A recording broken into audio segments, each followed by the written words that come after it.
Hello, my dear students, and welcome back to my YouTube channel. Today topic is capital gain.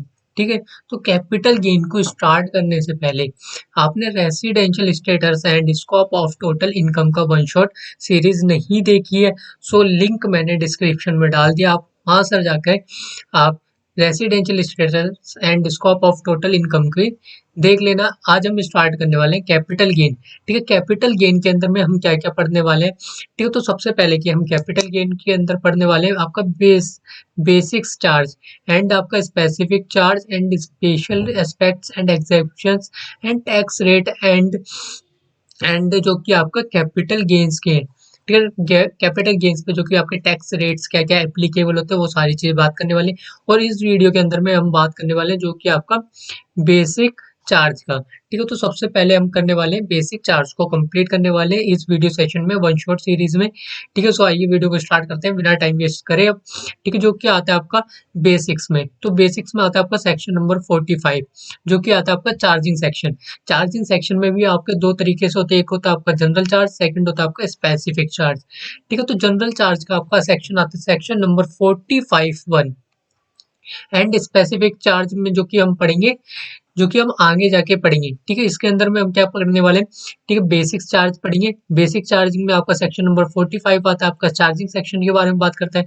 Charging section के अंदर में भी आपके दो आते हैं, first is general charge, second is specific charge. ठीक है, तो जनरल चार्ज का आता है आपका सेक्शन नंबर 45(1) जिसके अंदर आता है आपका प्रॉफिट एंड गेन्स की बात करते हो। ठीक है, तो प्रॉफिट एंड गेन्स का आपका सेक्शन नंबर 48 है। एंड उसके बाद आता है अगर हम आप प्रॉफिट एंड गेन से जो भी आपका राइजिंग होता है and transfer of the capital assets and transfer की भी एक स्पेसिफिक सेक्शंस में क्या डेफिनेशन है एंड ट्रांसफर की भी है, और कैपिटल गेन की भी क्या है एक स्पेसिफिक सेक्शन में क्या आपकी डेफिनेशन गिवन है। ठीक है, तो सबसे पहले कि आपका कैपिटल गेन की बात कर रहे हैं चैप्टर की। ठीक है, तो कैपिटल गेन किससे होगा, अगर आप कैपिटल एसेट्स को क्या करोगे, आप ट्रांसफर करोगे तो उससे होने वाला प्रॉफिट या फिर गेन, तो वो क्या होगा आपका कैपिटल गेन कहलाएगा। ठीक है, तो इसी तरीके से आपकी डेफिनेशन है। सबसे पहले कि हमें समझना पड़ेगा क्या है ट्रांसफर, क्या है ट्रांसफर को समझेंगे, और कैपिटल एसेट्स क्या है उसको भी हम समझेंगे इस वीडियो के अंदर। ठीक है, जैसे कि shall be taxable as income under the head during the previous year in which such sections assets is transferred. ठीक है, अगर आप एसेट्स को क्या करते हो ट्रांसफर करते हो, ठीक है, यानी कि जो आपके कैपिटल एसेट्स हैं उसको क्या करते हो ट्रांसफर करते हो, उससे होने वाला, ठीक है, उससे होने वाला प्रॉफिट या फिर गेन वो क्या होगा आपका टैक्सेबल होगा। ठीक है, कौन से हेड में आपका टैक्सेबल होगा उसकी बात आएगी। ठीक है, और स्पेसिफिक सेक्शन स्पेसिफिक चार्ज में आपको कौन कौन से सेक्शन पढ़ने हैं, 45(1)(a), 45(2) एंड 45(5) पढ़ना है। ठीक है, एंड जो कि आपका एडिशनली है जो कि आपका सेक्शन 46 एंड 46(a) में, जो कि हम डिस्कस करेंगे सेकंड पार्ट में ऑफ दी चैप्टर। ठीक है, सो आइए सबसे पहले आता है हमारा कैपिटल एसेट।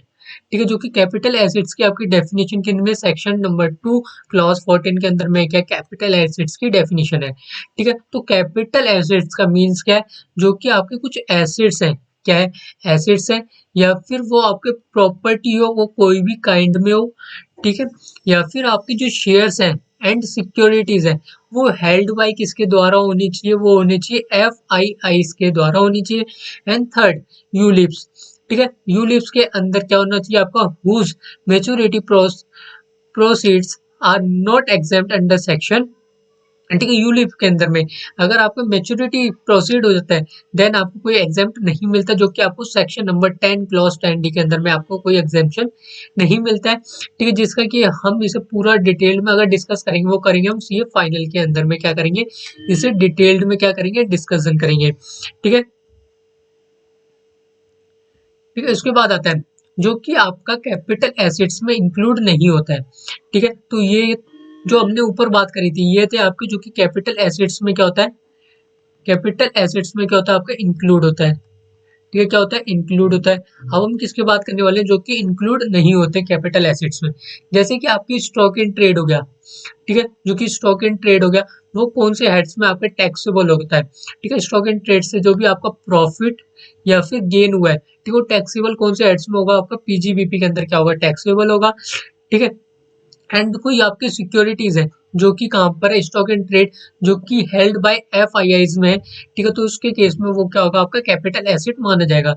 सेकंड, अगर इम सॉरी मूवेबल पर्सनल इफेक्ट है, ठीक है, तो वैल्यू क्या है, ऑन यूज है, ठीक है, तो उस केस में, ठीक है, तो अगर जो कि PG D A A S S क्या है, ये शॉर्ट फॉर्म है, ठीक है, तो ये आपका क्या नहीं होगा, आपका मूवेबल पर्सनल इफेक्ट नहीं होगा, ठीक है। अगर जो कि वैल्यू है अगर ओवर टाइम की है, ठीक है, तो आपके क्या होगा, कैपिटल एसेट माना जाएगा, ठीक है। इसके बाद कौन सी आपकी, ठीक है, रेसिडेंशियल प्रॉपर्टी है, ठीक है, किसके लिए, पर्सनल यूज के लिए, ठीक है, तो वो आपकी मूवेबल पर्सनल इफेक्ट नहीं माना जाएगा।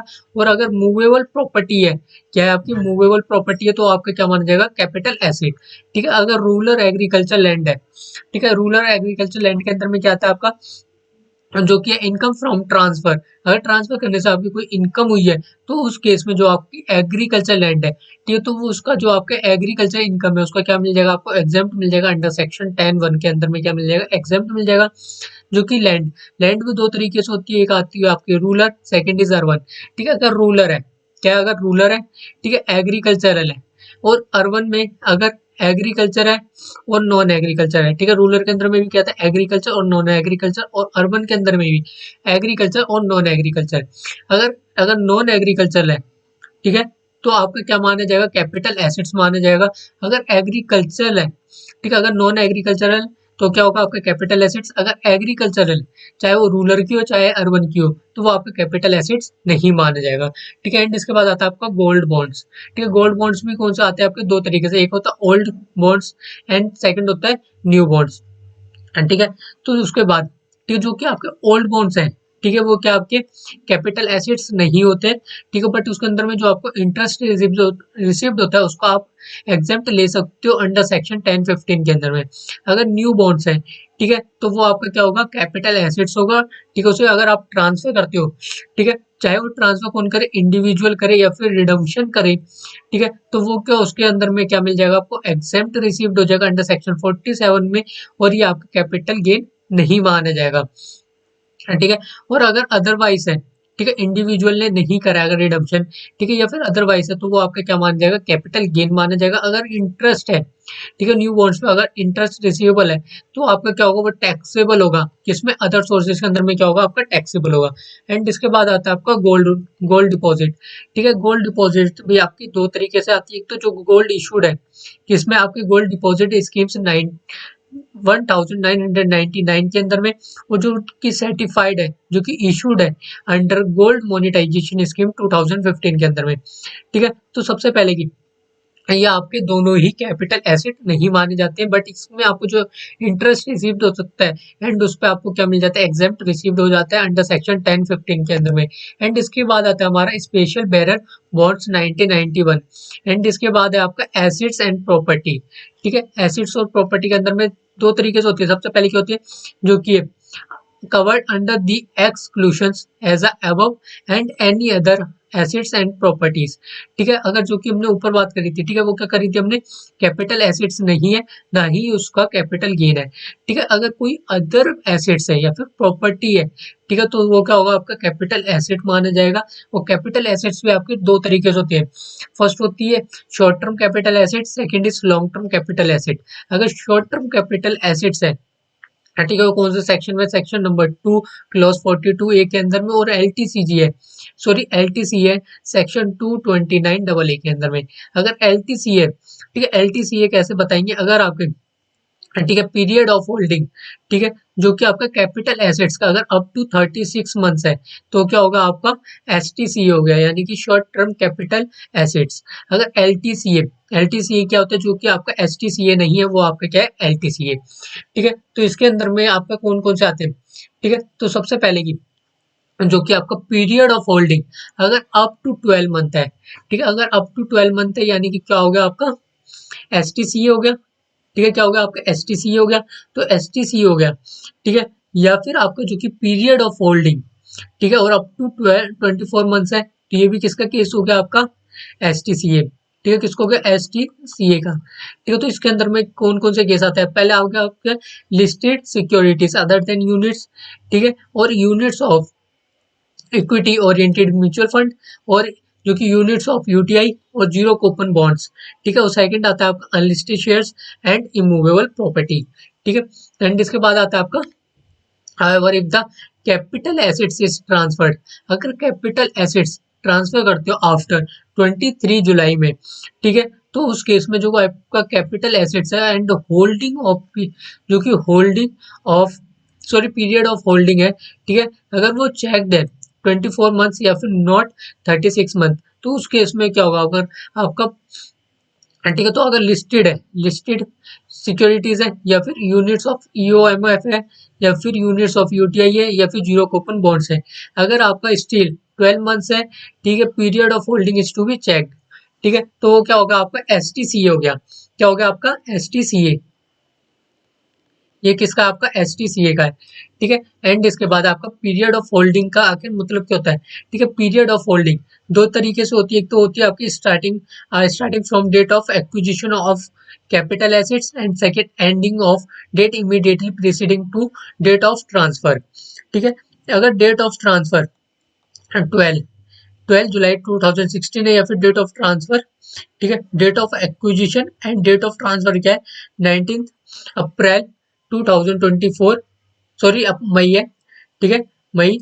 एंड जो कि आपका डेट ऑफ ट्रांसफर क्या आ रहा है 18 मई 2024, तो जो कि आपका क्या आ गया, ये आपका, ये क्या हो गया आपका पीरियड ऑफ होल्डिंग, ठीक है। तो इसका एक्सप्लेनेशन किसमें, section number 1, section number 2 clause 42 के अंदर में हम बात करने वाले एक्सप्लेनेशन की, ठीक है। तो सबसे पहले आता है हमारा शेयर्स इन लिक्विडेटिंग कंपनी, ठीक है, जो कि आपका लिक्विडेटिंग कंपनी कैसे निकालते हैं, जो कि आपका पीरियड ऑफ होल्डिंग जब एंड्स होगी एंड डिवाइडेड बाय आपकी डेट ऑफ लिक्विडेशन, ठीक है, तो आपका क्या निकल के आएगा आपका shares in liquidating company. Second, जो कि assets become the property of the assessee by way of moods specified under section 49(1) के अंदर में, जो कि आपका पीरियड ऑफ होल्डिंग है, जो कि कैपिटल एसेट्स है in the hands of previous owner, previous owners के हैंड्स में क्या कैपिटल एसेट्स है, एंड वो क्या आपका इंक्लूडेड होगा किसमें, पीरियड ऑफ होल्डिंग में, जो कैपिटल एसेट्स है, ठीक है, किसके हैंड्स में होनी चाहिए, एसएससी के हैंड्स में है, ठीक है, तो क्या होगा उसमें इंक्लूडिंग होगा आपका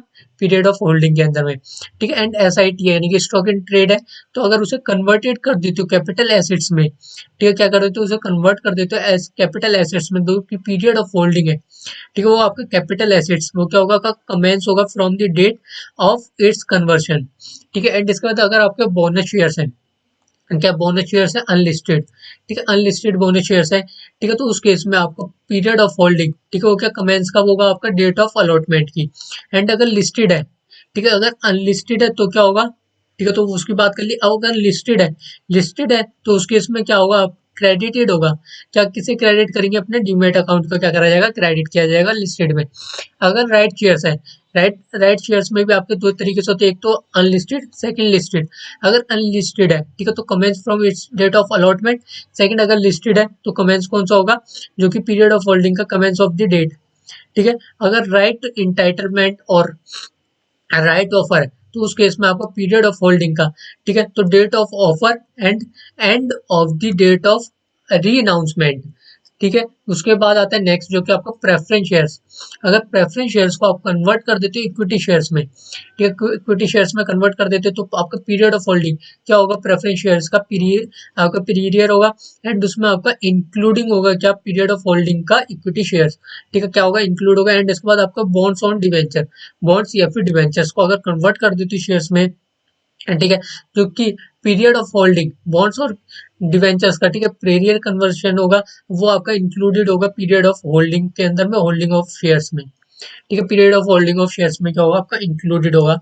एंड इसके बाद नेक्स्ट आता है 9 पॉइंट, जो कि शेयर्स है, ठीक है, एंड सिक्योरिटीज बाय इशूड किसके द्वारा, ईएसओपी के और sweet equity shares. Sweet equity shares किसको अलॉटेड होते हैं, वो होते हैं एम्प्लॉयज को क्या करे जाते हैं, अलॉट किए जाते हैं। एंड जो कि शेयर्स इशूड बाय ईआर, यार ने क्या करके इशूड करके, एंड इसका ट्रीटेड क्या होगा आपका परक्यूजिट्स माने जाते हैं अंडर सेक्शन 17(2)(6) के अंदर में होता है, इसका ट्रीटमेंट है, ठीक है, इसे ट्रीटेड किया जाता है। एंड अगर पीरियड ऑफ होल्डिंग की बात करते हैं, ठीक है, शेयर्स और सिक्योरिटीज में, वो share shall commence of their date of allotment, जब आपका कमेंस कब होगा, आपका डेट ऑफ अलॉटमेंट पे क्या होगा, आपका कमेंस होगा।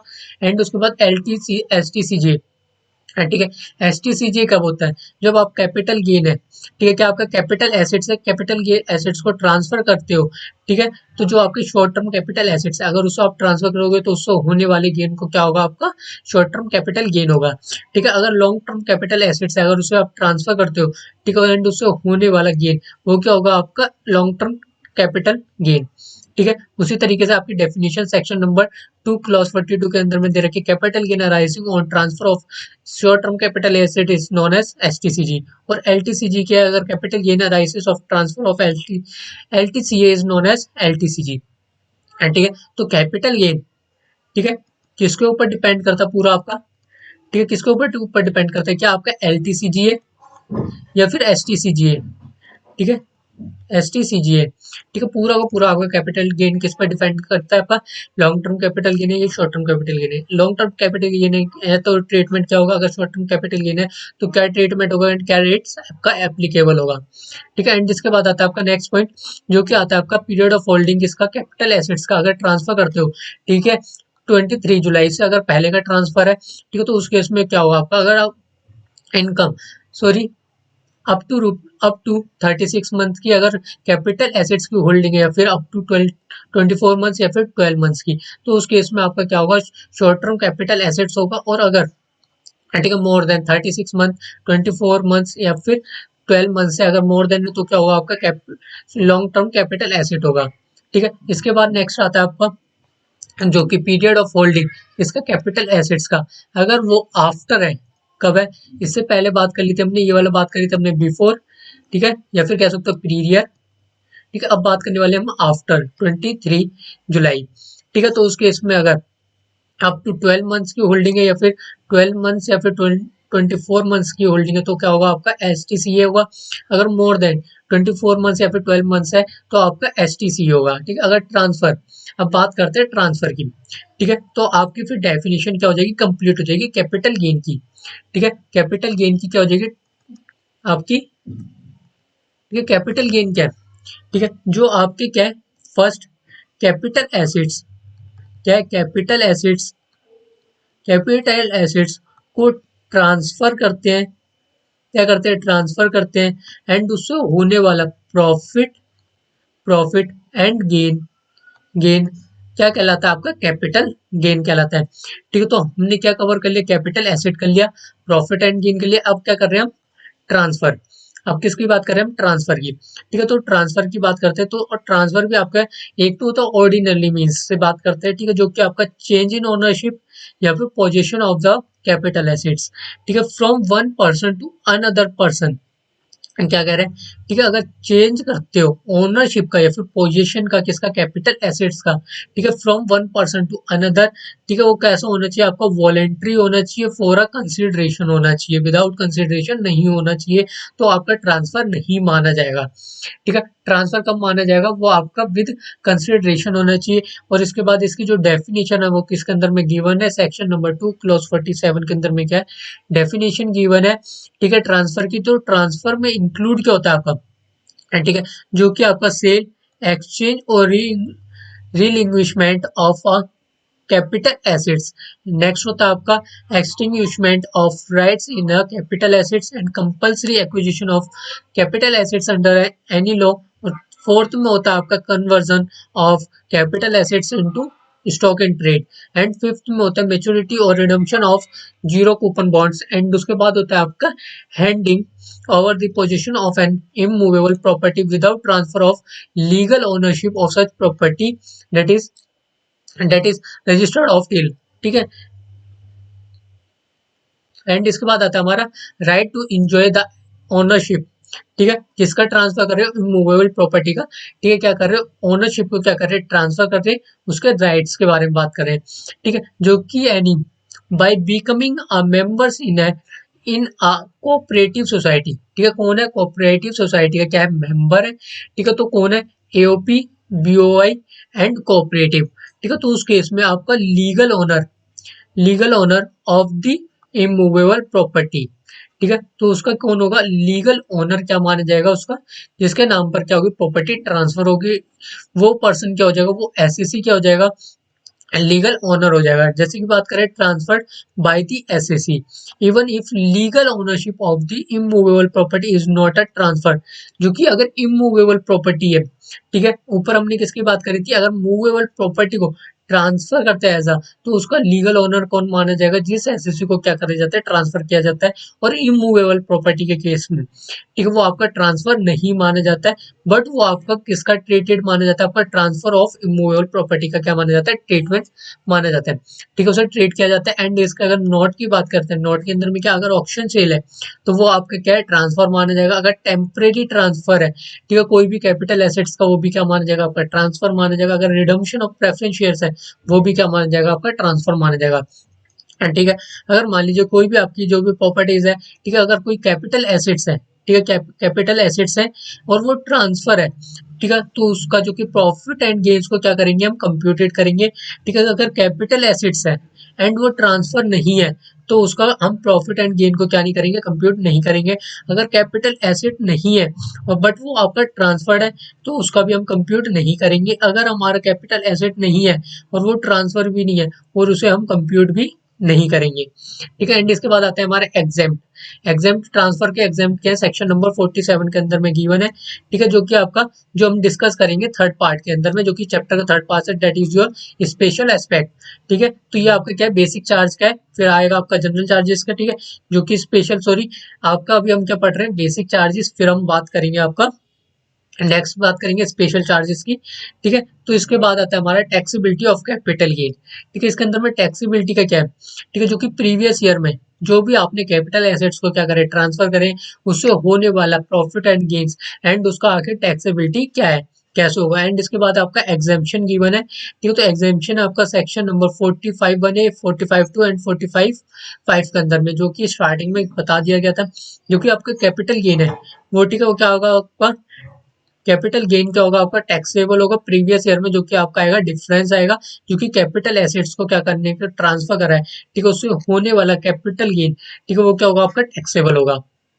ठीक है, और इसके बाद आता है आपका computation of profit and gains.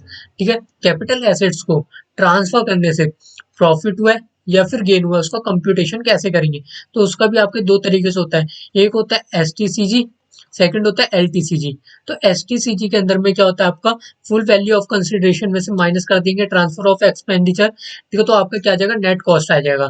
ठीक है, जब नेट कॉस्ट आ जाएगा, उसमें से लेस क्या कर दोगे, कॉस्ट ऑफ एक्विजिशन, एंड उसमें से लेस क्या कर दोगे, कॉस्ट ऑफ इंडेक्सेशन। तो क्या आ जाएगा आपका एलटीसीजी निकल के, और एसटीसीजी आ जाएगा। और एलटीसीजी कैसे निकालेंगे, एलटीसीजी का भी सेम कंसेप्ट है आपका, जो कि फुल वैल्यू ऑफ कंसिडरेशन में से माइनस कर दोगे ट्रांसफर एक्सपेंडिचर, तो आपका क्या जाएगा, नेट कॉस्ट में से माइनस कर दोगे।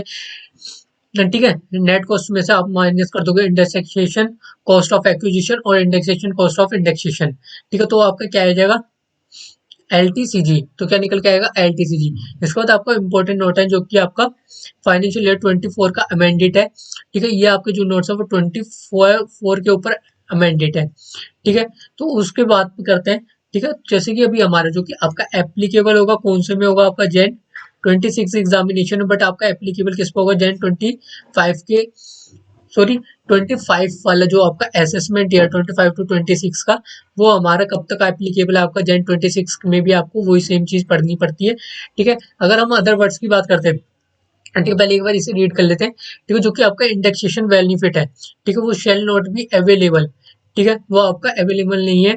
इसमें कैपिटल एसेट्स, अगर अब वो आपका एलटीसी है, ठीक है, तो यहाँ से क्या होगा, अगर ट्रांसफर करोगे एलटीसी को, ठीक है, कब, अगर आफ्टर करते हो 23 जुलाई को, ठीक है, तो उस केस में जो कि आपका कैपिटल एसेट्स है वो ट्रांसफर्ड, ठीक है, क्या माना जाएगा, आपका कैपिटल एसेट माना जाएगा। ठीक है, अगर देखिए कैपिटल एसेट्स को आप ट्रांसफर करते हो, ठीक है, उसके इसके ऊपर डिपेंड करता है, आपका टाइम पीरियड के ऊपर डिपेंड करता है।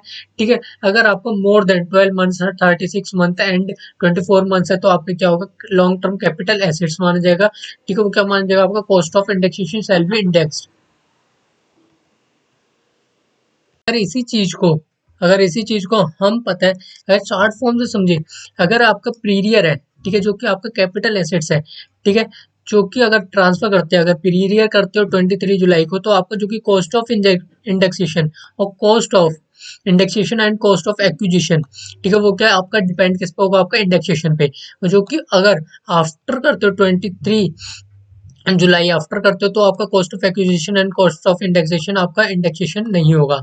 ठीक है, अगर समरी करते हैं, ठीक है, जो कि टेबल फॉर्म में किसके इंडेक्सेशन के, अगर टाइप्स ऑफ एलटीसीए, कितने टाइप्स के एलटीसीए होता है, ठीक है, यानी कि लॉन्ग टर्म कैपिटल एसेट्स, जो कि आपके बॉन्ड्स हो गए, डिवेंचर्स हो गए, या फिर ठीक है, जो कि अगर उसको आप ट्रांसफर करते हो, ठीक है, कब ट्रांसफर करते हो, अगर आप बेनिफिट के लिए ट्रांसफर करते हो कैपिटल एसेट्स को एंड उसका इंडेक्सेशन, अगर जो कि पीरियड 23 जुलाई है, अगर बॉन्ड्स एंड डिवेंचर्स हैं, ठीक है, तो उसका इंडेक्सेशन नहीं होगा। ठीक है, और अगर आफ्टर की बात करते हैं तो आफ्टर में भी आपका इंडेक्सेशन नहीं होगा। अगर कैपिटल इंडेक्स्ड बॉन्ड है तो उस केस में आपका होगा इंडेक्सेशन। और अगर आफ्टर की बात करते हैं 23 जुलाई, तो उसमें आपका इंडेक्सेशन नहीं होगा। अगर अगर सॉवरन गोल्ड बॉन्ड्स की बात करते हैं, ठीक है, तो उस केस में अगर पीरियड में बात करते हो 23 जुलाई में, ठीक है, तो उसमें आपका होगा इंडेक्सेशन, और उसके बाद आपका आफ्टर में नहीं होगा। अगर डेप्रिशिएबल एसेट्स है, ठीक है, तो जो कि फॉर्मिंग पार्ट ऑफ ब्लॉक, ठीक है, तो अगर आपका पीरियड है 23 जुलाई में, ठीक है, तो उसमें नहीं होगा, और आफ्टर के केस में भी नहीं होगा, आपका इंडेक्सेशन नहीं होगा। एंड जो कि आपके units of specified mutual funds acquisition on after 1 अप्रैल 23 है, ठीक है, तो इसमें आपका बिफोर में नहीं होगा, ना ही आफ्टर इंडेक्सेशन में होगा। ठीक है, इसके बाद है आपका मार्केट लिंक्ड डिवेंचर।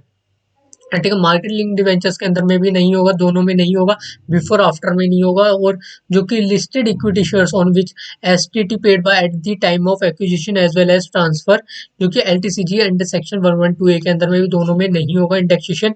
ठीक है, तो इंडेक्सेशन किस किस में होगा, ठीक है, तो उसकी भी बात कर लेंगे। अगर यूनिट्स ऑफ ईओएमएफ और यूनिट्स ऑफ बस trust on which STT paid at the time of transfer LTCG under section 112 ए के अंदर में, तो दोनों के केस में आपका इंडेक्सेशन नहीं होगा, चाहे वो आपका बिफोर है या फिर पीरियड हो 23 जुलाई।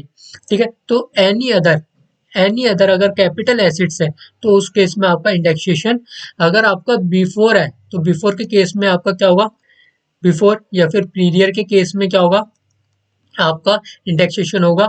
अगर अगर आपका आफ्टर है, आफ्टर के केस में आपका इंडेक्सेशन नहीं होगा। ठीक है, तो सबसे पहले हमने किस केस में बात करी, ठीक है, तो पीरियड के अंदर में किस किस में होगा, सबसे पहले होगा आपका capital indexed bonds and sovereign gold bonds, and third है आपका लास्ट, जो कि आपका एनी अदर कैपिटल एसेट्स के केस में, ठीक है, इंडेक्सेशन होगा। एंड उसके बाद, ठीक है, अगर आफ्टर की बात करते हैं तो आफ्टर के केस में, ठीक है, किसी में भी आपका इंडेक्सेशन नहीं होगा। ठीक है, एंड इसके बाद नेक्स्ट आते हैं, जो कि आपका इंपॉर्टेंट नोट, जिसके अंदर में किया आपका, क्योंकि रेसिडेंट है, ठीक है, कौन है, पर्सन हमारा रेसिडेंट है, वो इंडिविजुअल पर्सन में क्या क्या आता है हमारे, इंडिविजुअल एचयूएफ कंपनी एलएलपी, जो कि आपका फर्म के अंदर इंक्लूडिंग क्या होता है, एलएलपी एंड अदर पर्सन में क्या होता है, BOI, EOP and AGP etcetera, वो किस में इंक्लूड होते हैं आपके पर्सन के अंदर में। पर्सन क्या है हमारा, रेसिडेंट है, रेसिडेंट कौन है, इंडिविजुअल है, और एचयूएफ उस केस में अगर इमूवेबल प्रॉपर्टी है, क्या इमूवेबल प्रॉपर्टी एंड उसका एक्विजिशन 23 जुलाई से पहले या फिर ट्रांसफर करते हो ऑन आफ्टर 23 जुलाई। ठीक है, बिफोर एंड आफ्टर, ठीक है, अगर बिफोर और आफ्टर में क्या है आपका, जो कि option to take benefit of indexation, ठीक है, उसमें क्या आ रहा है आपका ऑप्शन है, ठीक है, अगर आप बेनिफिट को, जो कि इंडेक्सेशन का बेनिफिट अगर उसे लेते हो, ठीक है, तो उस केस में आपका जो कि आप कैसे कंप्यूटिंग करेंगे टैक्स को, तो वो होगा आपका एलटीसीजी अंडर सेक्शन 112 के अंदर में। ठीक है, एलटीसीजी अगर आपका, ठीक है, इसके अंदर में भी दो होंगे, एक होगा आपका without indexation, second is with indexation. अगर आपका विदाउट इंडेक्सेशन है तो उस केस में आपका टैक्स होगा, जो कि होगा 112 ए के अंदर में 12.5%। अगर विद इंडेक्सेशन है, विद इंडेक्सेशन में आपका लगता है 112 ए में, 112 में आपका 20% का क्या होता है, एप्लीकेबल होता है। एप्लीकेबल भी अगर हम स्पेशल, जो कि हमारी स्पेशल इनकम्स में होती है, स्पेशल इनकम्स में आपको एक्सेस मिलता है 1 लाख रुपीज का। ठीक है, वो हमने बेसिक कंसेप्ट या फिर हम कंप्यूटेशन ऑफ टैक्स लाइबिलिटी करेंगे, उसके अंदर में हम कवर अप कर लेंगे। तो जो कि आपका computation of tax liability and basic concept हम दोनों एक साथ में ही करते हैं। ठीक है, ताकि उसमें आपके टैक्स रेट भी सारी चीजें क्या होती है, कवर हो जाती है। एंड इन दोनों में से, ठीक है, फर्स्ट एंड सेकंड, इन दोनों में से जो भी क्या होगा आपका मोर होगा, उसे क्या लिया जाएगा, उसका एसईसी का क्या लिया जाएगा, बेनिफिशियल माना जाएगा। ठीक है, जो भी आपका मोर होगा, यानी कि इसमें दोनों में से ज्यादा किसका माना जाएगा आपका, जो कि किसको हम प्रेफर करते हैं, सीधे प्रेफर्ड 20% को क्या करा जाएगा, प्रेफर किया जाएगा। एंड नेक्स्ट आता है, it must be noted that the benefit of indexation shall be available any while computing the tax liability under section 112 में। ठीक है, तो 112 के अंदर में बेनिफिट ऑफ इंडेक्सेशन किसका, एसईसी का। और एसईसी कौन है, रेसिडेंट है। ठीक है, तो उस केस में आपका note while computing income under the head capital gain. ठीक है, अगर तो क्या कर रहे हैं हम, कंप्यूट नहीं करेंगे इनकम अंडर जो कि आपका कैपिटल गेन है उसे, जो कि इनकम अंडर दी हेड किसके अंदर में टैक्सेबल है उसे पहले कंप्यूट करेंगे कि कैपिटल गेन है या फिर जो कि सैलरी है या फिर जो कि आपकी हेड्स ऑफ इनकम है। सिंपलीफाई बोलूँ तो अगर मैं सिंपलीफाई और कर दूं, जो कि आपकी हेड्स ऑफ इनकम है उसको क्या करना है, सिंपली क्लासिफाइड करना है। ठीक है, अगर हम कैपिटल गेन की बात करें तो हम पूरी सारी की सारी किसकी बात करेंगे, हम कैपिटल गेन। कैपिटल गेन में हमारा एसटीसीजी है, एलटीसीजी है या फिर एसटीसी है या फिर एलटीसी है। ठीक है, उस सारी की बात करेंगे। ठीक है, एंड उसके बाद प्रोवाइजो। ठीक है, प्रोवाइजो का आपका सेक्शन क्या आता है, सेक्शन नंबर 48। ठीक है, तो प्रोवाइजो के अंदर में क्या है, ठीक है, तो उस केस में आपका जो कि एसटीटी का है उसमें आपको कोई डिडक्शंस अलाउड नहीं होता, shall be available while computing STCG. STCG STCG यानी कि कैपिटल गेन। ठीक है, कैपिटल गेन किससे आपको होगा, अगर जो कैपिटल एसेट्स है, ठीक है, कैपिटल एसेट्स क्या आपके शेयर्स, सिक्योरिटीज, ठीक है, जो कि आपने कब खरीदे। ठीक है, अगर आपने खरीदे या फिर आपने बेचे हैं, आरएससी को चाहे बेचे है या फिर खरीदा है। ठीक है, तो उस केस में अगर एसटीटी है, ठीक है, दोनों के चीजों में, तो एसटीटी को क्या करना है, हमें इग्नोर करना है। जब हम एसटीटी को इग्नोर करेंगे तो हम ऐड भी नहीं करेंगे कॉस्ट ऑफ एक्विजिशन को, ना ही रिड्यूस करेंगे ट्रांसफर ऑफ एक्सपेंडिचर को। तो इस केस में आपको अगर सिंपल बात करते हैं तो no deduction for STT is allowed. ठीक है, जो कि एसटीटी है उस पर कोई भी आपको जो कैपिटल गेन होगा उस पर आपको कोई भी डिडक्शन अलाउड नहीं होगा, जो कि आपका फुल वैल्यू ऑफ कंसिडरेशन है। ठीक है, जो कि आपका होल या फिर फुल अमाउंट ऑफ कंसिडरेशन का, ठीक है, रिसीव्ड है या फिर रिसीवेबल है। ठीक है, वो क्या होगा, आपका transfer of a capital asset. ठीक है, वो क्या होगा, आपका कैपिटल एसेट। ठीक है, अगर जो कि एग्जांपल से समझते हैं, जो कि कंसिडरेशन फॉर ट्रांसफर का, जैसे कि कंसिडरेशन गिवन है 20 लाख का, ठीक है, ट्रांसफर करने पे, तो जो कि आपका रिसीव्ड है 15 लाख क्या आपका रिसीव्ड है, यानी कि full value of consideration. And जो 5 लाख का वो क्या आपका रिसीवेबल है।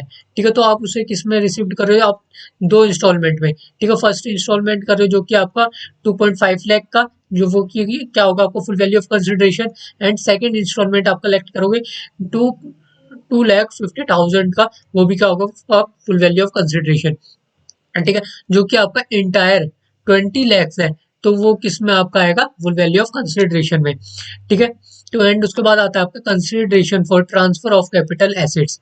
ठीक है, क्या कैपिटल एसेट्स को आप ट्रांसफर करते हो, ठीक है, वो आपका चाहे वो कैश में हो, ठीक है, चाहे वो काइंड में हो, वो दोनों में क्या होता है, आपका कंसिडर्ड होता है। एंड वो आपका फुल वैल्यू ऑफ कंसिडरेशन उससे निकल के आता है। ठीक है, अगर रिसीव्ड है, ठीक है, of any other assets as a consideration. ठीक है, क्या बात कर रहे हैं इसमें, ठीक है, आपको कोई भी जो कि आपके कोई अदर एसेट्स हैं, ठीक है, उसको अगर अगर अगर आप उसे ट्रांसफर करते हो, वहां से आपको कोई कंसिडरेशन रिसीव्ड होता है, वो कब होगा आपका, जो कि आपका फुल फेयर मार्केट वैल्यू।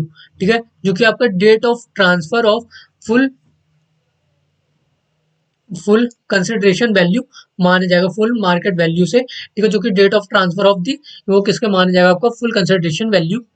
ठीक है, एंड इसके बाद आता है हमारा स्पेसिफिक केसेस। ठीक है, or notional amount shall be taken as the full value of consideration that is deemed fair value of consideration.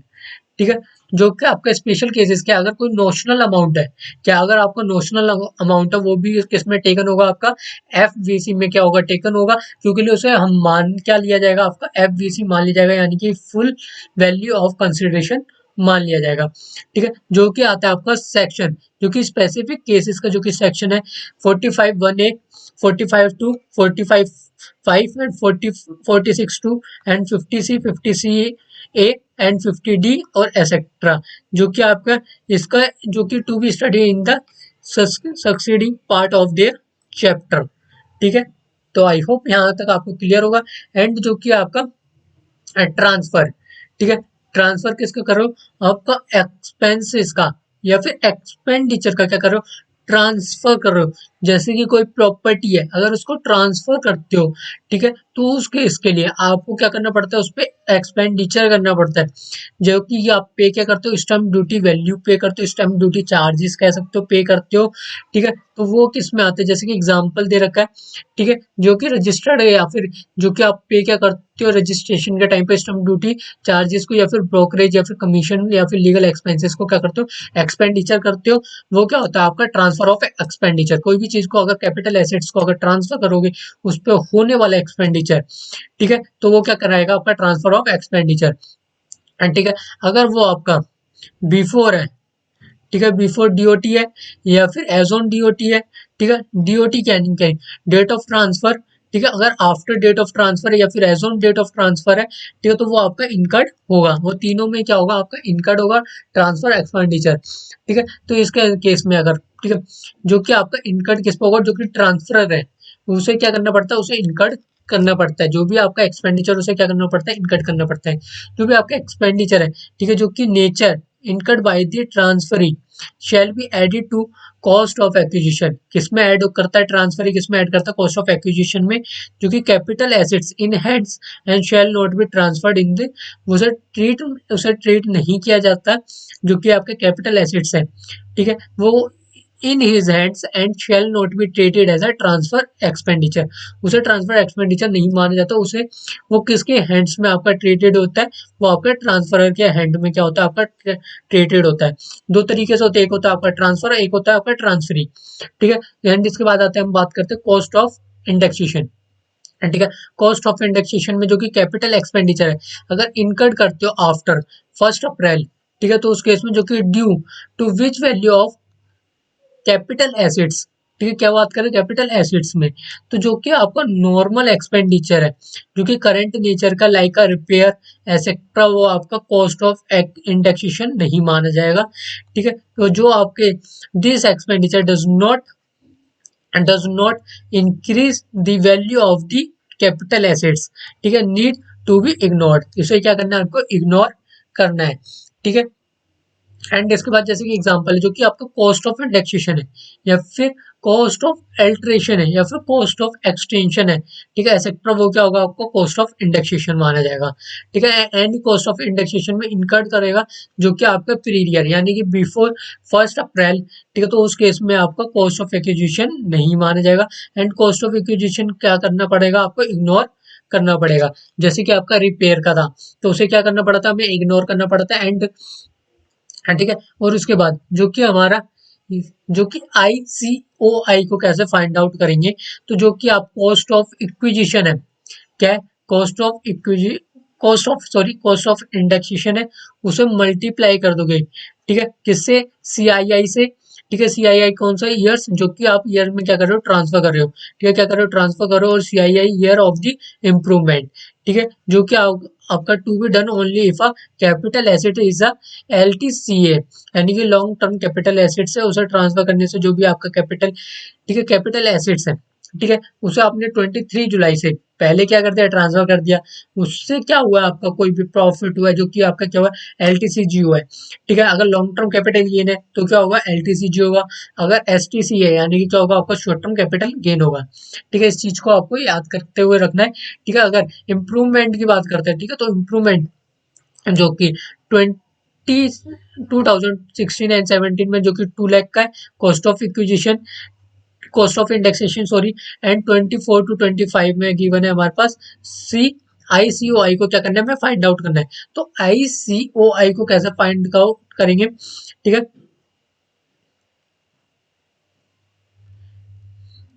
तो उसे कैसे फाइंड आउट करेंगे, तो 2 लाख के गिवन है आपका COI, ठीक है। 2 लाख लिखने के बाद जो कि आपका, ठीक है, तो उसके बाद क्या आपका 363, ठीक है, उसे उसे क्या कर देंगे मल्टीप्लाई कर देंगे, एंड डिवाइड किससे कर देंगे 264 से, 264 से क्या कर दोगे आप डिवाइड कर दोगे, ठीक है। 264 से डिवाइड कर दोगे तो क्या आ जाएगा आपका ICOI निकल के आ जाएगा। एंड कॉस्ट ऑफ एक्विजिशन कैसे निकालेंगे, कॉस्ट ऑफ एक्विजिशन कैसे निकलेगा आपका एक्चुअल कॉस्ट निकालेंगे सबसे पहले, तो उसमें कैसे निकलेगा आपका परचेज प्राइस प्लस में परचेज रिलेटेड एक्सपेंडिचर, ठीक है, तो क्या आएगा आपका एक्चुअल कॉस्ट निकल के, ठीक है, क्या निकल के आएगा आपका एक्चुअल कॉस्ट, ठीक है, जो कि आपके पास कुछ ऑप्शन है, ठीक है, अंडर सेक्शन 55(2)(b) के अंदर में, ठीक है, जो कि आपका कैपिटल एसेट्स है एंड जो कि आपका एक्विजिशन है, ठीक है, 1 अप्रैल से अगर पहले है तो कॉस्ट ऑफ एक्विजिशन, ठीक है, वो आपका capital assets other than immovable property होगा।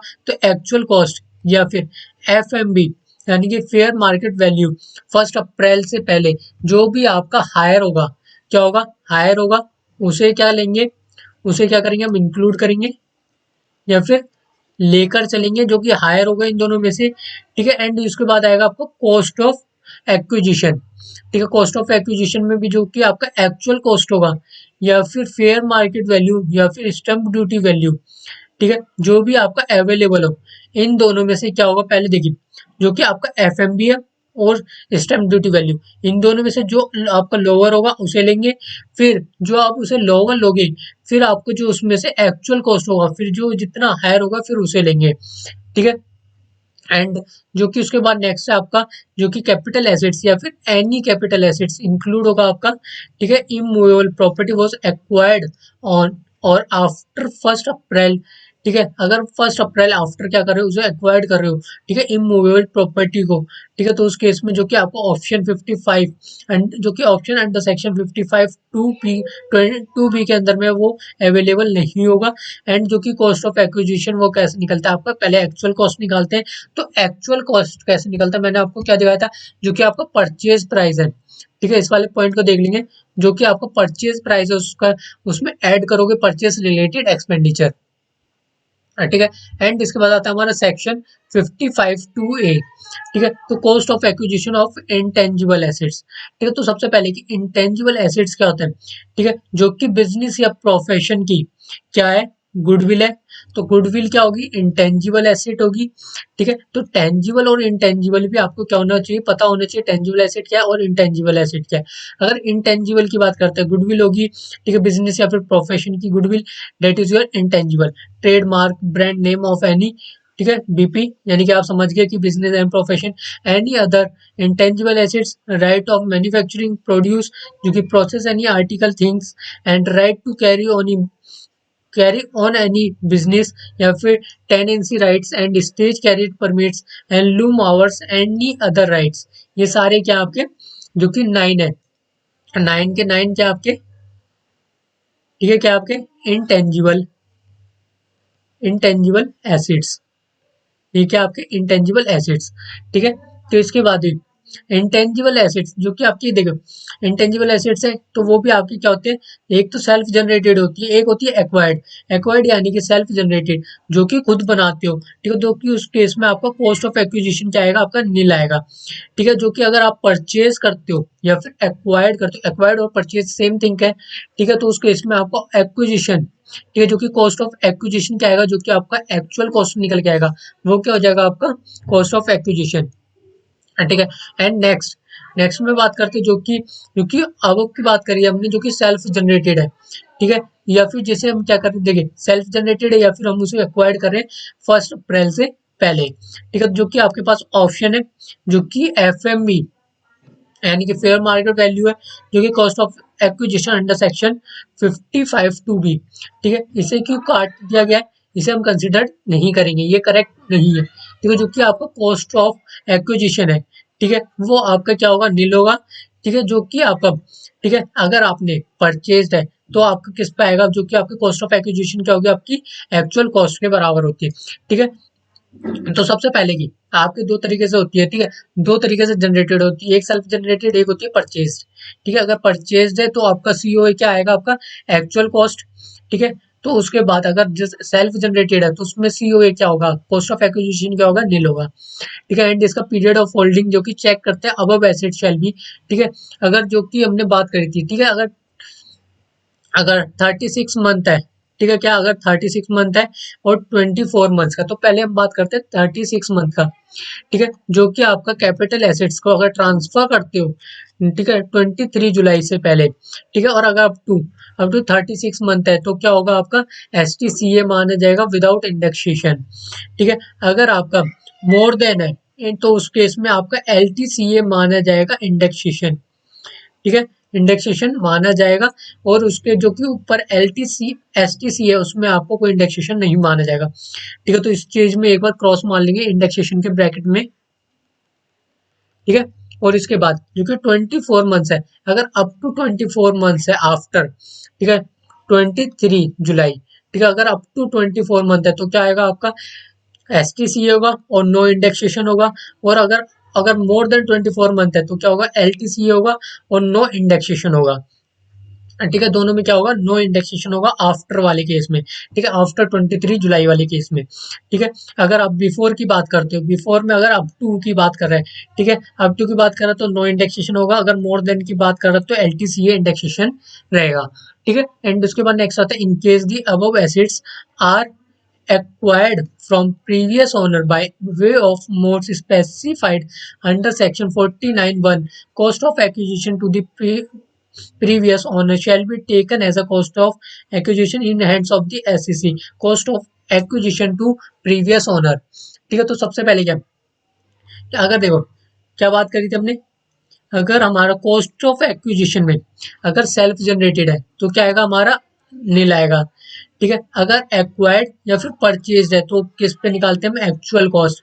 एक्चुअल कॉस्ट कैसे निकालते थे, हमारा परचेज प्लस में परचेज जब करते हो उस पर आपने कुछ भी एक्सपेंडिचर करा है उसे क्या करते थे इंक्लूड कर देते थे उसमें। ठीक है, तो इसके बाद जो कि अंडर सेक्शन 49(1) में जो कि shall be taken as a cost of acquisition for the SEC। ठीक है, तो उसके बाद आते हैं अगर जो कि केस ऑफ अगर बिजनेस ऑफ प्रोफेशन को अगर एक्वायर्ड करते हो, ठीक है, उस केस में अगर आपकी गुडविल है, ठीक है, गुडविल के केस में आपकी क्या होगा, जो कि अगर 1 अप्रैल से पहले है, ठीक है, दो केसेस में भी बनते हैं पहले और आफ्टर। ठीक है, अगर आफ्टर है तो क्या आएगा आपका एक्चुअल कॉस्ट में आएगा। ठीक है, अगर पीरियड है तो उस कॉस्ट में जो कि आपका cost of acquisition actual cost आएगा, तो एक्चुअल कॉस्ट को भी कैसे फाइंड आउट करेंगे, एक्चुअल कॉस्ट में से आप माइनस कर दोगे जो कि आपने डेप्रिसिएशन क्लेम करा है अंडर सेक्शन 32 टिल 33 मार्च। ठीक है, वो भी कौन से मेथड से फॉलो करोगे आप, किसको फॉलो करा जाता है डब्ल्यू डी वी की वैल्यू कभी भी जीरो नहीं होती है। और SLM बेसिस पे अगर आप सॉल्व करते हो, ठीक है, जो भी आप क्लेम करोगे depreciation at a time at in a future date में, ठीक है, उस जो की होती है उसकी जैसे कि मशीनरी होगी तो उसकी भी वैल्यू क्या हो सकती है जीरो हो सकती है WDV के केस में। जो कि आपने डेप्रिसिएशन के अंदर में काउंटिंग के अंदर में बात करी थी, तो WDV की वैल्यू कभी भी जीरो नहीं होती और SLM की जीरो हो जाती है। ठीक है, इन केस ऑफ अगर गुडविल है, ठीक है, या फिर एनी अदर इंटेंजिबल एसेट्स है, या फिर राइट टू मैन्युफैक्चर या फिर produce process any article thing, या right to carry on business, या फिर एनी राइट। ठीक है, तो उस केस में क्या होता था आपका कॉस्ट ऑफ एक्विजिशन क्या होता था नील होता था अगर सेल्फ जनरेटेड है तो, या फिर एक्वायर्ड हो। ठीक है, इन केस ऑफ अगर ट्रेडमार्क है, ब्रांड नेम है, ठीक है, या फिर टेनेंसी राइट है, या फिर स्टेज कैरियर परमिट है, या लूम आवर है, तो जो कि आपका कॉस्ट ऑफ एक्विजिशन है चाहे वो सेल्फ जनरेटेड हो या फिर एक्वायर्ड हो, तो क्या होगा आपका एक्चुअल कॉस्ट ऑफ इंडेक्सेशन क्या करा जाएगा आपका इनकट किया जाएगा। ठीक है, एंड इसके बाद कुछ समरी है। ठीक है, किसके द्वारा आपकी, तो पहले है आपकी टाइप्स ऑफ कैपिटल एसेट्स, ठीक है, and cost of acquisition and cost of indexation. Cost of acquisition में भी बात करी थी, ये किसका आपका इंटेंजिबल एसेट्स। ठीक है, इसे ऊपर लिख लेंगे इंटेंजिबल इंटेंजिबल एसेट्स का, इंटेंजिबल एसेट्स का। ठीक है, अगर गुडविल है, ठीक है, चाहे वो कोई भी बिजनेस की हो या फिर प्रोफेशन की हो, अगर कॉस्ट ऑफ एक्विजिशन में अगर सेल्फ जनरेटेड है तो क्या आएगी हमारी नील आएगी, अगर एक्विजिशन है तो एक्चुअल कॉस्ट आएगी, अगर कॉस्ट ऑफ इंडेक्सेशन है अगर सेल्फ जनरेटेड है तो नील, अगर एक्विजिशन है किसके अंदर में COI के अंदर में तो नील। अगर ट्रेड नेम और brand name of any BP है, ठीक है, तो उस केस में CO के केस में आपका सेल्फ जनरेटेड नील है, और एक्विजिशन के कॉस्ट में आपका, ठीक है, क्या आएगा एक्चुअल कॉस्ट। एंड COI के केस में सेल्फ जनरेटेड है तो कॉस्ट जो कि आ गया आपका एक्चुअल कॉस्ट ऑफ इंडेक्सेशन, और एक्विजिशन में भी आपका एक्चुअल कॉस्ट ऑफ इंडेक्सेशन। ठीक है, और अगर एनी अदर इंटेंजिबल एसेट्स है, ठीक है, तो उस केस में, ठीक है, क्या आएगा आपका सबसे पहले क्या आएगा आपका नील हो जाएगा। नील किस में होगा आपका CO के केस में क्या होगा सेल्फ जनरेटेड में क्या होगा आपका नील होगा। एंड एक्विजिशन के कॉस्ट में आपका एक्चुअल कॉस्ट, सेल्फ जनरेटेड में COI के अंदर में सेल्फ जनरेटेड एक्विजिशन जीरो। ठीक है। Right of manufacturing nil, nil actual cost आएगा आपका, जब एक्वायर्ड करोगे तो actual cost, then nil nil, ठीक है, दोनों केस में। And right of carry of any BP nil, ठीक है। नील तो आपका हर किसी में होगा, अगर सेल्फ जनरेटेड होगी तो पूरा नील होगा, अगर एक्वायर्ड होगा तो हर किसी में आपको क्या देखने के लिए मिलेगा, आपका एक्चुअल कॉस्ट, ठीक है। एक चीज देख लेना, एक्चुअल कॉस्ट आपको हर किसी में देखने के लिए मिलेगा, ठीक है। अगर आपकी सेल्फ जनरेटेड है, ठीक है, सेल्फ जनरेटेड के केस में ऑलवेज क्या होता है, नील, एवरीथिंग इज नील, ठीक है। अगर सेल्फ जनरेटेड है कौन से केस में, सीईओ के केस में। अगर सीओआई के केस है, ठीक है, सीओआई के केस में आपको मैटर करता है, ठीक है। इसके बाद किसकी बात करते हैं, right to carry on any BP, ठीक है। अगर सीओआई के केस में बात करते हैं तो नील एंड नील, ठीक है। अगर सेल्फ जनरेटेड है तो भी नील, अगर परचेज्ड है या फिर एक्वायर्ड है तो भी नील, ठीक है। अगर टेनेंसी राइट है तो जो क्या आएगा, actual cost of indexation and actual cost of indexation में, ठीक है, चाहे स्टेज कैरियर परमिट हो या फिर लूम आवर हो, ठीक है, या फिर एनी अदर राइट्स हो गए, ठीक है। तो उस केस में आपका सेल्फ जनरेटेड एंड एक्वायर्ड क्या हो जाएगा, नील हो जाएगा। कौन से केस में, आपका सीओआई के केस में। एंड कॉस्ट ऑफ एक्विजिशन सबसे इजीएस्ट है, ठीक है, जो भी आपकी इंटेंजिबल एसेट्स है, अगर सेल्फ जनरेटेड है तो क्या होगा, आपका जीरो होगा। अगर एक्विजिशन है, सॉरी एक्वायर्ड है या फिर परचेज्ड है, एक्वायर्ड यानी कि एक्वायर्ड कर रखा है बिजनेस, तो उसमें जो कि आपकी क्या होगी, परचेज गुडविल होगी, गुडविल होगी, तो वो उस केस में आपका क्या आएगा, एक्चुअल कॉस्ट आएगा, ठीक है। एंड नेक्स्ट आता है हमारा सेक्शन नंबर 55 2AA, ठीक है, जो कि इसकी बात करता है आपका cost of acquisition in case of financial assets, ठीक है। अगर शेयर्स को एक्वायर्ड करती हो या फिर परचेज करते हो, ठीक है, 1 अप्रैल से पहले या फिर 1 अप्रैल से आफ्टर, ठीक है। अगर 1 अप्रैल से पहले करते हो जो कि आपकी एक्चुअल कॉस्ट या फिर एफएमबी वैल्यू जो भी क्या होगी, हायर उसे लेंगे, ठीक है। अगर आफ्टर करते हो तो वो तो आपकी आएगी ही एक्चुअल कॉस्ट पे, जो कि आपका कॉस्ट ऑफ एक्विजिशन, ठीक है। अगर बोनस शेयर्स अलॉट हुए 1 अप्रैल से पहले या फिर 1 अप्रैल से आफ्टर, अगर 1 अप्रैल से पहले हुए तो जो कि आपका कॉस्ट ऑफ एक्विजिशन क्या आएगा, जो कि एक्चुअल कॉस्ट क्या होगी, आपकी नील होगी। और एफएमबी वैल्यू दोनों में से जो भी क्या होगी, हायर होगी, उसे क्या कहा जाएगा, कंसिडर किया जाएगा। और जो कि आफ्टर वाले केस में 1 अप्रैल आफ्टर, ठीक है, तो उस केस में आपको कॉस्ट ऑफ एक्विजिशन क्या आएगी, आपकी कॉस्ट जो कि एक्चुअल कॉस्ट क्या आएगी, नील आएगी। ये क्या होगी, आपकी ऑलवेज नील होगी, ठीक है। तो इस केस में जो कि आपको क्या बात करी थी पहले, बिफोर वाले, ठीक है, बिफोर वाले में बात करी थी, अगर जो कि बोनस शेयर्स अलॉटेड है तो उस केस में जो कि आपको ऑलवेज एफएमबी ही क्या होगा, आपका हायर होगा, क्योंकि लिए एक्चुअल कॉस्ट तो आपका ऑलवेज क्या होगा, जीरो होगा, ठीक है। तो आप कंसिडर किसे करोगे, एफएमबी को, हाँ, ठीक है। एंड राइट ऑफर, ठीक है, यानी कि राइट इंटाइटलमेंट, तो इस केस में किसके ऊपर बेस्ड है, जो कि आपका शेयर होल्डर्स पे, ठीक है, वो क्या कर रहा है, एक्वायर कर रहा है एडिशनल शेयर्स, ठीक है, वो किस पे, डिस्काउंटेड प्राइस पे, ठीक है। इफ शेयर इज, तो सबसे पहले क्या आता है हमारा, एक्सरसाइज, दूसरा आता है रीनाउंस्ड, ठीक है। अगर एक्सरसाइज है, ठीक है, अगर उसे कन्वर्ट करते हो किसमें, राइट शेयर्स में, तो वो आपका कवर्ड किसमें होगा, आपका, ठीक है, जो कि आपको नीचे अभी मैं बताऊंगा, नीचे जाके उसे पढ़ेंगे तो इसे आपका अंदर सही से समझ आ जाएगा ये वाला, ठीक है। एंड रीनाउंस्ड में अगर रिलिंग्विशमेंट ट्रांसफर है, ठीक है, तो कैपिटल गेन टू भी क्या करेंगे, उसे कंप्यूटेड करेंगे फुल वैल्यू ऑफ कंसिडरेशन से, जो क्या आएगा आपका, अमाउंट रिसीव ऑन री अनाउंसमेंट, या फिर जो कि आपका आएगा कॉस्ट ऑफ एक्विजिशन क्या हो जाएगी, आपकी नील हो जाएगी। कैपिटल एंड कैप गेन है या फिर लॉस है, उसे क्या करेंगे, हम कंसिडर करेंगे। गेन ऑलवेज होगा आपका, ठीक है, जो कि अगर आपका गेन है तो ऑलवेज क्या माना जाएगा, आपका एलटीसीजी माना जाएगा, ठीक है।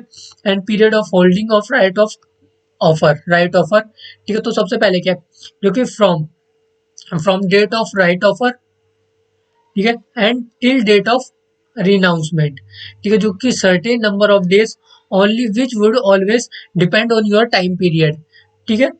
तो जैसे कि आपका दो केस बनते हैं, अगर 36 मंथ है, ठीक है, किसकी बात कर रहे हैं, 36 मंथ एंड 24 मंथ, ठीक है।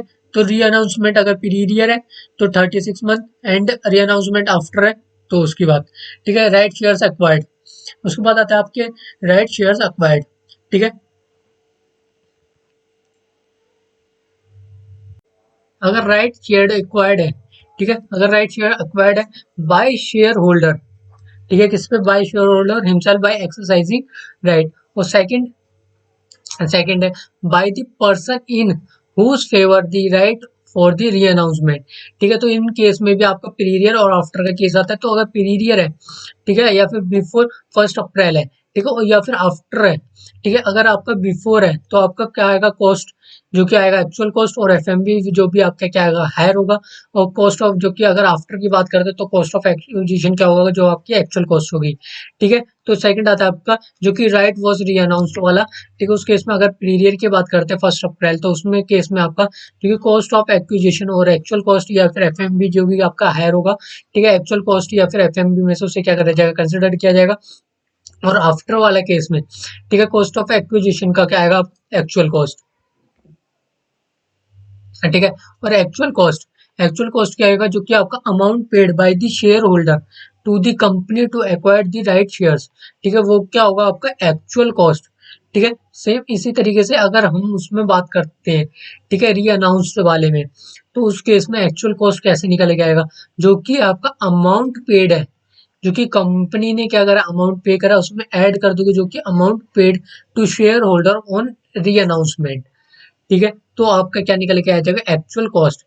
सेकंड आता है in case of shares, acquisition shares, bonus shares या फिर राइट शेयर्स, ठीक है। इसे चेक कैसे करेंगे, अगर 24 मंथ्स पोस्ट या फिर 12 मंथ पोस्ट है, ठीक है, तो उस केस में जो कि आपके अगर अनलिस्टेड है, क्या अनलिस्टेड है।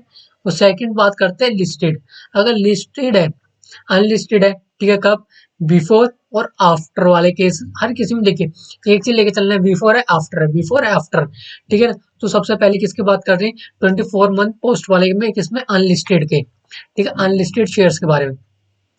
तो उस केस में, ठीक है, तो 24 मंथ्स है अगर अप टू, तो क्या होगा आपका एस टी सी ए होगा और नो इंडेक्सेशन होगा। 24 मंथ्स है तो एल टी सी ए होगा, ठीक है। तो इसके केस में आपका इंडेक्सेशन कब होगा, इंडेक्सेशन कब होगा, जब आपका प्रीरियर है, ठीक है, क्या आपका प्रीरियर है तो क्या होगा, इंडेक्सेशन होगा। अगर आफ्टर है तो आपका इंडेक्सेशन नहीं है, ठीक है। उसके बाद आते हैं आपके लिस्टेड वाले, ठीक है, कौन सा है उसके बाद लिस्टेड, ठीक है। लिस्टेड में, ठीक है, अगर अप टू 12 मंथ्स वाला केस है, ठीक है, तो और उसमें एस टी सी ए माना जाएगा, उसमें नो इंडेक्सेशन होगा। और 12 मंथ्स में, ठीक है, अगर मोर देन वाला है 12 मंथ्स, तो क्या होगा आपका एल टी सी ए होगा। तो उस केस में आपका इंडेक्सेशन, अगर आपके पीरियड में बात करते हैं तो उसमें क्या होगा, आपका इंडेक्सेशन होगा। और अगर आफ्टर होगा 23 जुलाई, तो क्या होगा, आपका इंडेक्सेशन नहीं होगा, ठीक है। तो further indexation shall be not available even if the listed shares as L T C A. वही चीज है कि अगर आपका एल टी सी ए, ठीक है, जो कि आपका बात करी थी, ठीक है, अगर आफ्टर 23 जुलाई, तो उस केस में आपका इंडेक्सेशन नहीं होगा।